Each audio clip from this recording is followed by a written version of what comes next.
tikman natin. Oh my God, papakita ko talaga sa inyo. Kasi, oh my God! Hello mga kababayan! Ngayon, pagsasamahin natin ang lutong Pinoy at ang vibe ng French Riviera. Kauna-unahan yan dito sa Nice, France. Kaya naman, what are we waiting for? Est-ce que vous êtes prêts? C'est parti! Tuloy po kayo. Maraming salamat! Ito po yung mga, isa sa mga best sellers namin. Ito yung kinilaw. Ito po. Ito, meron po tayong bulalo. Yes. Meron tayo, of course, hindi mawawala sa mga handaan, Shanghai. Yes. Crispy pata, at saka yung sisig po namin. Okay, kay Sarap, magkano po yung inaabot ng, let's say, kilawin at kanin, no? Kilawin at kanin, approximate price. Approximately po, nasa 15 po. 15. So, 50 kilawin euro. po, tsaka plain rice. So, mag-a-add na lang ng drinks kung gusto nila. Exactly. Or we offer naman yung karafdo na tinatawag, no? Exactly. Na yung Free na po yun. tap water, Tap free, water, yes. pitcher, no? Kasi safe naman talaga yung tubig dito sa France. Okay, ito namang sisig. Kasi interesting to, di ba? Dahil kadalasan, sabi ko nga, hindi lang siya pang ulam, pang ano din. Pang inumin. Pag umorder ng sisig with the rice, magkano ang aabutin niya? 16 po. 16. So, gano'n din naman nag-range. Itong bulalo. For sharing naman po ito. So, ito po nasa 25 po. Okay, 25 plus rice. Magkano ang rice? €2.50 po. €2.50. Plain rice. Tapos ito, abot siya ng ilang tao. Tatlo. Sharing nga po. Minsan pag tatlo na ano. So, yung bulalo ng K-Sarap, 2 to 3 person. Kaya po. Oo, kaya. Ito ang pata. So, kung pata, magkano po itong serving na to? At I think, din to, sharing. Opo, sharing din po siya. Pang ilang tao to? Good to 2 to 3 din po. 2 to 3, magkano po ang isang plate na ganyang serving approx? 26 po. 26. So, plus rice na lang kung ilan sila. Exactly po. So, plus 250 yes, kada po. tao. So, ganito. Ito namang Lumpiang Shanghai po natin, yan po.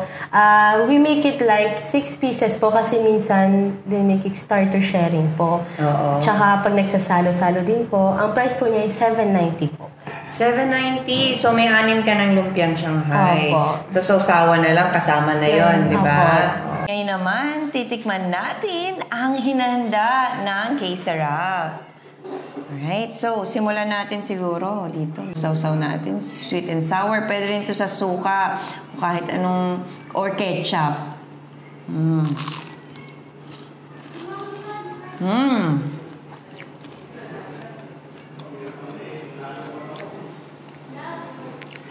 Siksik yung laman, Siksik yung laman ng lumpiang Shanghai. Isa pa. Okay, ngayon naman, titikman natin ang sisig ala K-Sarap. Ayan. Pigain natin ng lemon. Okay. So, dito natin lagay. Tissue. Okay. Tapos, i-mix na halo natin yung yung itlog, di ba? Yan yung juiciness niya eh. Tapos, yung crispiness. Ang laman. Tignan naman natin without...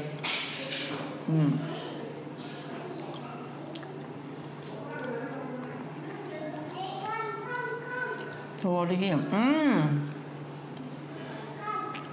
Ang crispy nung gilid nung karne, pero ang lambot ng mga taba.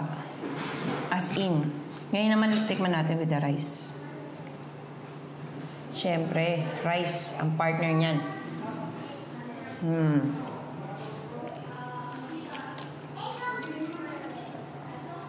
Guys, super sulit. Ang sarap nito. Tagang para kang nasa Philippines. Ngayon naman, tikman natin ang kilawin. Yan. May sili. Again, may lemon. Pigain, pagtanggal. Yan, pang-add flavor din yan. Okay. Okay, ngayon, tikman natin ito. Pipino, tapos isda. May sibuyas, luya. Ayan, at saka bell pepper. Tapos itong sili. Okay. Sige, sorry. Siyempre, Pilipino tayo. Kailangan pala pag kutsara. Tikman natin. Oh my gosh.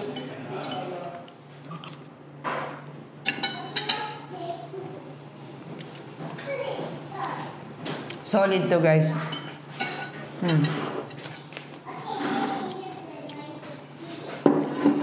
Yung uulit ka talaga. Ito. Pata. Ita ko sa inyo, ha, kung paano, ano tong mga nasa loob. Okay. Okay. So, buksan natin. Ayan, merong mga, yan.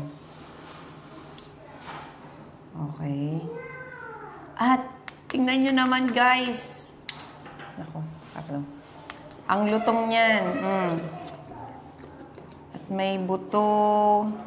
At laman. Oh my God, marami to.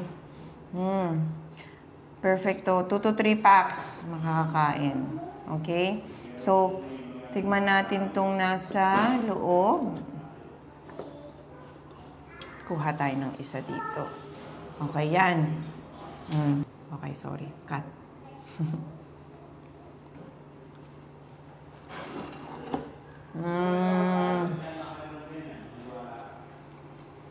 Ang lambot. Crispy na malambot. Parang, feeling ko pati yung buto, malambot to. Ang lambot niya. Ang lambot ng laman, ang crispy ng balat. Yun yung winner dun. Isa pa natin, ha? No, para sure. Sausaw. Ngayon naman, with the kanin.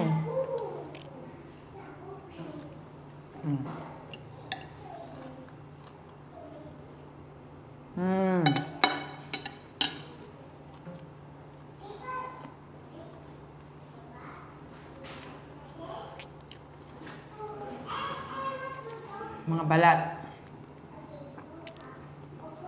Tignan natin yung balat. Oh. May taba-taba pa na malambot.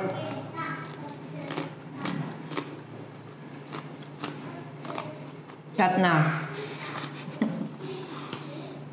Yun na. Gusto mo? Ito. Kaya masarap siya sa, sa inumin.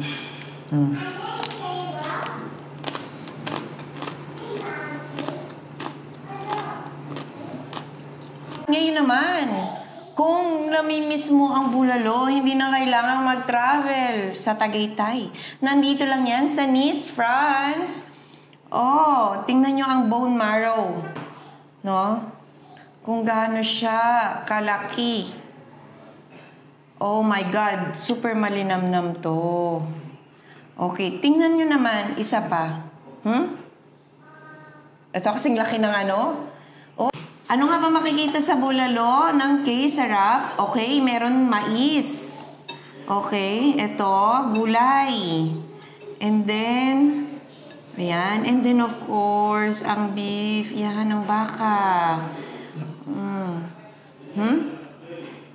Kita nyo naman, humihiwalay ang taba. Oh my gosh. Humihiwalay ang taba, di ba? Nakita natin yan. At ang sabaw. Original taste to na bulalo ng Philippines. Okay, tikman natin to. Tikman natin. Oh my God, papakita ko talaga sa inyo. Kasi, oh my God! Sarap. Samahan natin ang gulay. No?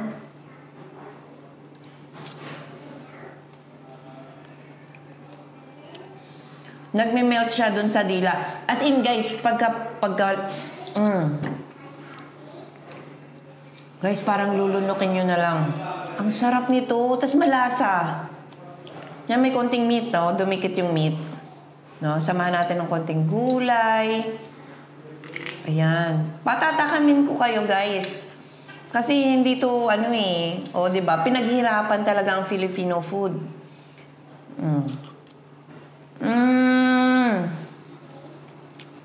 Suabe. Siyempre, hindi mawawala ang kanin. Kaya naman guys, kung namimiss nyo ang Filipino food, dito na kayo pumunta sa Heart of French Riviera sa Nice, France. Kay sarap! At marami talaga at sulit ang inyong pagpunta dito dahil napakasarap at pinaghirapang lutuin ang ating authentic Filipino food. Kaya hanggang sa muli kasi uubusin ko pa itong mga to. Babalik tayo. See you! Salamat!